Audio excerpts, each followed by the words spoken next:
গতকাল রাত্রে অভিযান করে পর্নোগ্রাফি অপরাধ সংক্রান্তে অভিযান করে 4 জনকে গ্রেপ্তার করছে, একজন পলাই গেছে এবং এদের বিষয়ে সংশ্লিষ্ট আইনে আমরা মামলা দায়ের করে গ্রেপ্তারকৃত 4 জন আসামিকে বিচারক প্রেরণ করেছি।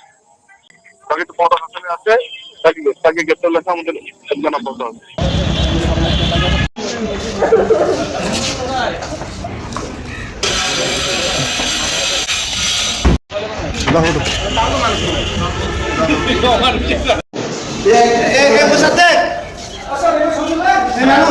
আমি খাইতে যেতে